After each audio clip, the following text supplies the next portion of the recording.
The anterior drawer test is examined at the office. The patient startles suddenly and feels pain when the Finochietto sign appears.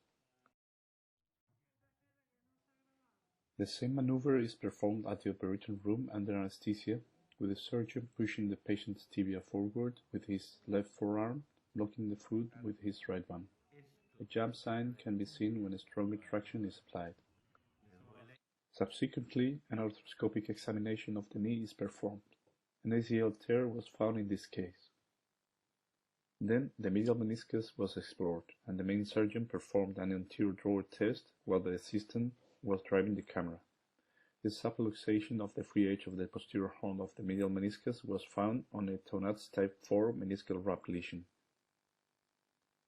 The lesion is shown with the aid of a probe.